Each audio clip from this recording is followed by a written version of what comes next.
have ways of doing or thinking about cap and trade within their region, dealing with mitigation strategies. And the Great Lakes needs to come together that way. We're going to try to help to do that. But I think more importantly, how can we help watershed scale and municipalities prepare for a changing climate? The climate's already changing. It's going to continue to change no matter what we can try to do on the mitigation side. So how can we prepare our communities for that change? And so this assessment will be working at that municipality scale, but scaling it across the region to see if there are policies we need to put in place at the state and regional level to help those local communities adapt to this changing climate. And then the final one, and we're very early in the stages on this one, we're working with our the College of Engineering, the University of Michigan Transportation Research Institute, and actually in a partnership with Columbia University's Earth Institute, who is developing a roundtable on next generation transportation modes, to try to think through how would if you could bring the federal agencies of transportation, EPA, and energy together to think about what are the transportation modes for the future that will be more sustainable than what we have now. How will those policies play out? What would we need to actually help make that happen? There's a tremendous amount of infrastructure money going in because of the stimulus bill and those sorts of things right now, but are we going forward in the best way to move forward in that? So we're looking at a whole range of things that will include land use and infrastructure, the social and economic dimensions to it, and then what role does the personal vehicle as opposed to mass transit and others play in an infrastructure that works for the entire nation. We hope to be able to start this one in about a year or so to move forward. So these were just 4 examples of how the new university-wide sustainability initiative, the Graham Institute, is trying to help frame around these questions within the context of integrated assessments. So I want to end with just one slide that brings together a lot of the sorts of things we've been talking about in the context of sustainability.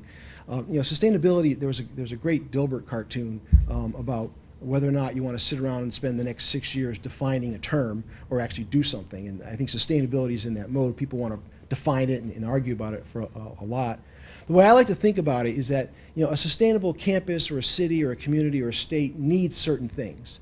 It needs clean, reliable, and efficient energy. It needs safe and reliable water, healthy and safe food, available and efficient shelter, safe and effective mobility, stable economic, social, and health systems, and ecosystem services, so things that provide us recreation, biodiversity, waste filtering, and others. And so that is sort of a mixture of the kinds of things that any sustainable entity needs. And what I think you've heard today is the U of M constellation of at least the people we brought here to talk to you about are really engaging in those sorts of activities to try to help cities, communities in our state become more sustainable.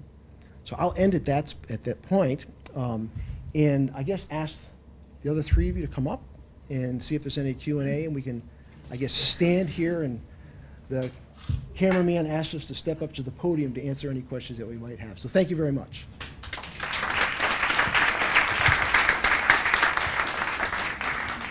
I guess we're open to questions, please.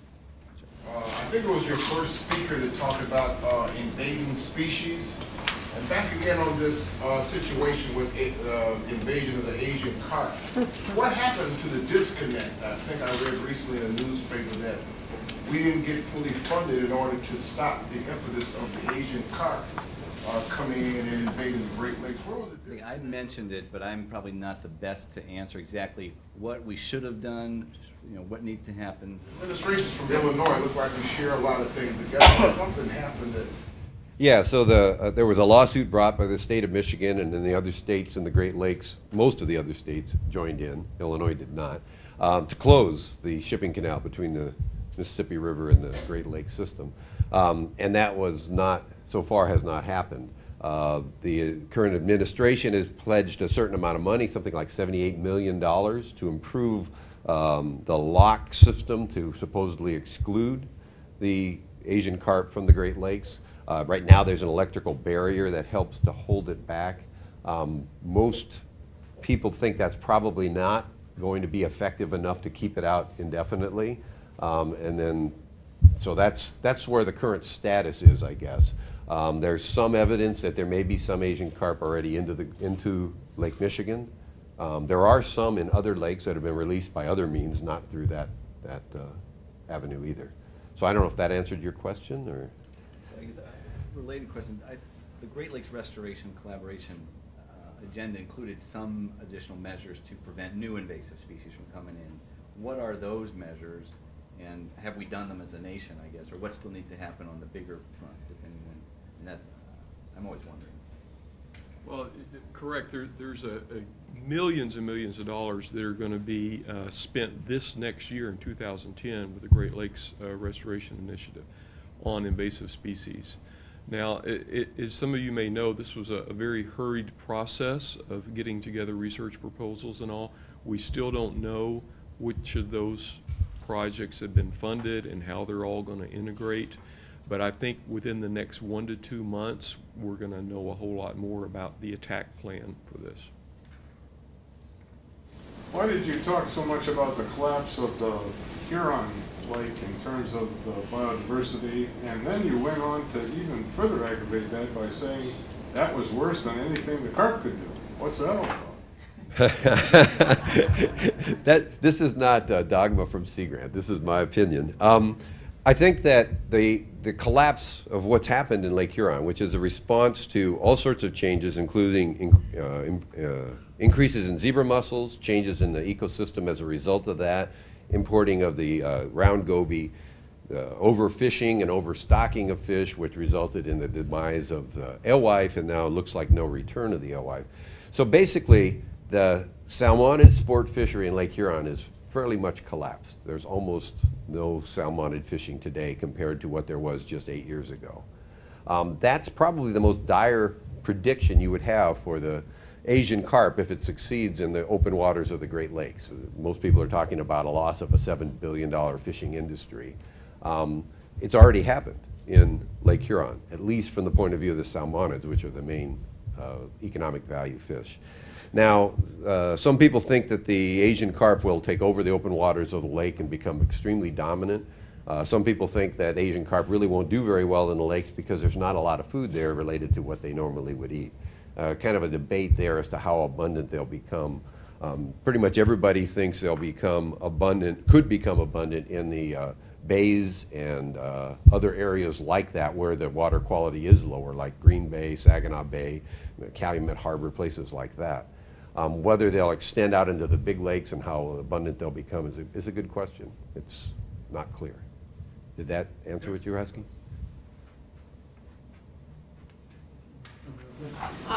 You mentioned that by 2016 there was going to be the very severe lack of usable water throughout the United States and the world and everything. What kind of research is being done to take care of that kind of problem, because we will have so much more increased demand, especially if our water is all cleaned up, then they're going to say, hey, look at, you've got all this water. What kind of research is being done to try to help in that area? Well, you've touched on a very important point. You know, we don't really have integrated water policy across the country. It's a mishmash of policies from the local to the federal level. Sometimes they conflict. And so one of the proposals that John mentioned with this Brookings Institute effort in Washington in the coming months begins to address that we know these bad things are going to happen because of growth, because of climate change, more consumption. So what are we going to do about it? You know, there's going to be a natural tendency to try to reach out to the Great Lakes to solve a lot of those problems. I would just add to that.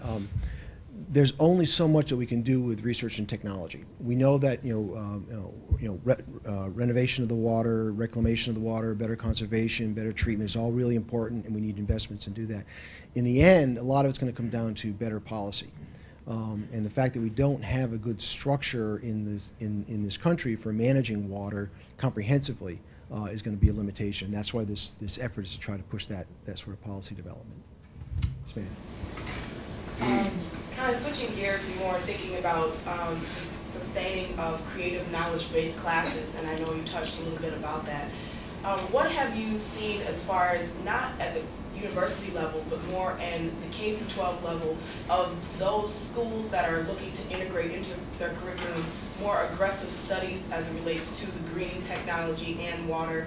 I see that the Sea Grant offers some curriculum help, but at more aggressive level, it seems as though